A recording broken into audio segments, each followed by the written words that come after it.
Pemirsa Lintas Badua Sepekan kembali ke hadapan Anda. Informasi selanjutnya dalam rangkaian peringatan Hari Ibu yang digelar P2 LIPI Kalsel juga dilaksanakan kegiatan tukar kado serta lomba fashion show kebaya.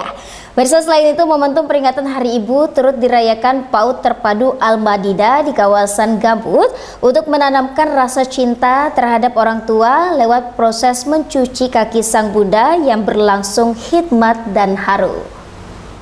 Peringatan Hari Ibu Nasional yang jatuh pada tanggal 22 Desember dan selalu diperingati oleh ibu-ibu yang ada di Indonesia maupun di luar negeri, termasuk kali ini yang juga dilakukan Perhimpunan Perempuan Lintas Profesi Indonesia P2 LIPI Kalimantan Selatan, yang dinahkodai Hajah Diah Rifani, yang juga menjabat sebagai wakil rakyat yang duduk di kursi DPRD Kabupaten Banjar.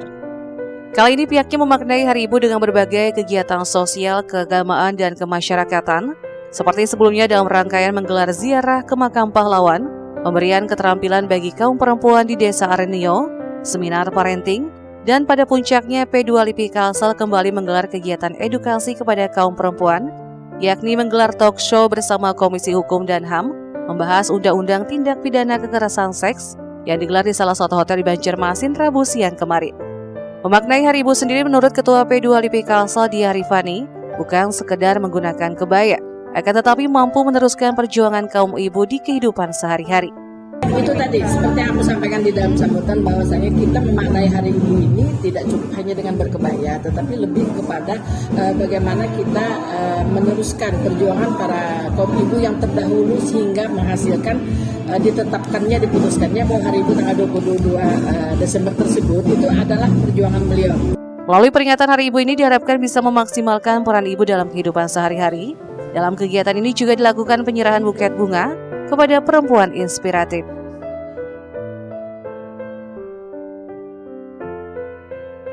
Murtasia, Banjar TV.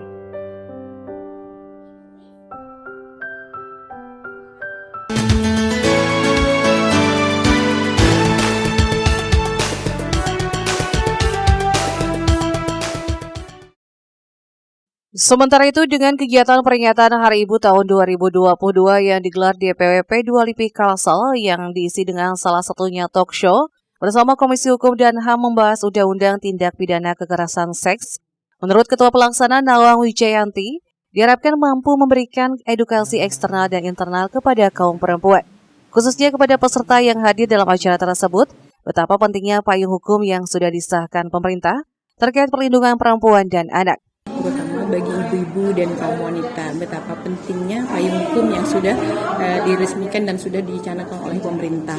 Dalam acara ini juga digelar berbagai rangkaian acara selain tukar kado, juga digelar lomba fashion show kebaya. Sebagai kecintaan terhadap budaya lokal, ada istiadat,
Banjar TV. Selanjutnya pemirsa, Dinas Perpustakaan dan Kearsipan Provinsi Kalsel terus kembangkan budidaya tanaman hidroponik, yang mana setelah sukses menanam selada, kali ini tim kembali budidaya bayam merah. Selain itu, pemerintah Provinsi Kalimantan Selatan terus berupaya menangani pencegahan inflasi melalui berbagai cara, salah satunya menanam cabai di seluruh SKPD termasuk di lingkungan Dispersif Kalsel. Setelah sukses menanam dan melakukan panen sayur selada yang ditanam dengan sistem hidroponik, tim perpustakaan berbasis inklusi sosial Dinas Perpustakaan dan Kearsipan Dispersif Provinsi Kalimantan Selatan kembali menanam sayuran yang kali ini berjenis bayam merah. Menurut Kepala Dispersif Kalsel, hal ini dilakukan guna menjadi salah satu sarana pembelajaran agar melalui perpustakaan, masyarakat dapat menemukan informasi dan pengetahuan secara bebas. Oleh karenanya tidak hanya menyediakan informasi, tetapi juga memberdayakan masyarakat. Hal ini disampaikannya melalui siaran pers Dispersif Kalsel beberapa waktu lalu. Nove, salah satu tim Dispersif Kalsel, menyatakan penanaman ini salah satu bentuk implementasi program transformasi perpustakaan berbasis inklusi sosial, yang mana dengan sistem hidroponik yang ditanam merupakan salah satu model bercocok tanam tanpa menggunakan tanah sebagai media tumbuh, melainkan menggunakan sistem kerja air. Di bayam merah ini kami menggunakan yang secara hidroponik sederhana dan juga hidroponik yang komersial seperti ini pakai menggunakan pipa paralon. Memilih menanam bayam merah karena sayuran ini termasuk sayuran komersial yang banyak dicari masyarakat dan harganya pun cukup bagus dibandingkan bayam hijau biasa. Murtasiah, Banjar TV.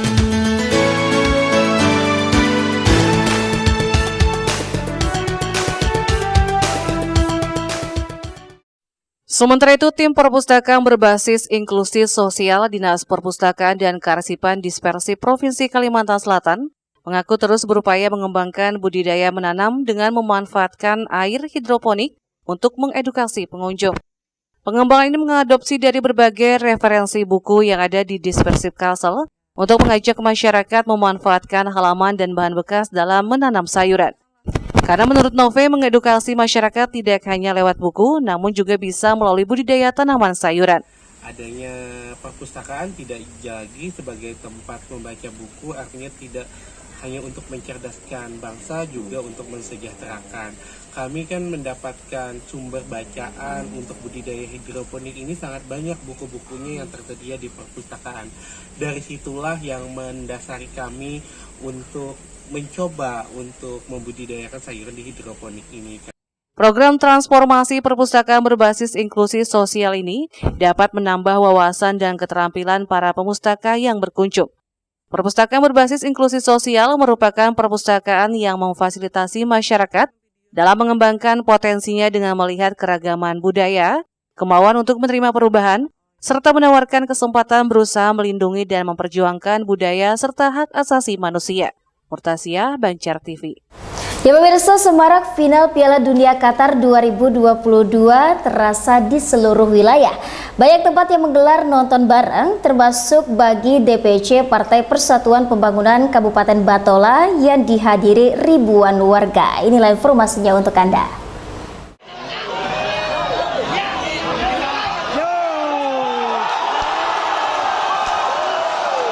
Beginilah keseruan nonton bareng final Piala Dunia antara juara bertahan Prancis melawan Argentina pada Minggu malam.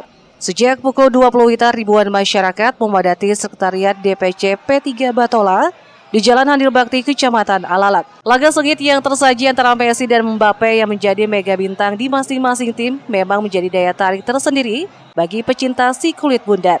Bahkan panitia menyiapkan 3.500 kupon undian yang dibagikan kepada seluruh peserta. Hadirnya suasana dini hari pun pecah ketika Argentina keluar sebagai juara dunia untuk ketiga kalinya. Ketua DPC P3 Batola Haji Bahrul Ilmi berharap melalui nonbar ini bisa membangkitkan semangat warga untuk menjadi pemain sepak bola profesional yang lahir dari bumi Ijejela. Jadi kita anak-anak muda, generasi-generasi akan datang ini, kita coba, kita pelajari lebih dalam, kita tingkatkan olahraga sepak bola. Karena di luar negeri sana orang masing-masing mulai yang kecil sudah mulai belajar. Jadi kita jangan sampai kalah. Siapa tahu di Batola kita bisa mencetak atlet-atlet sepak bola yang bisa yang menjunjung tinggi nama baik daerah.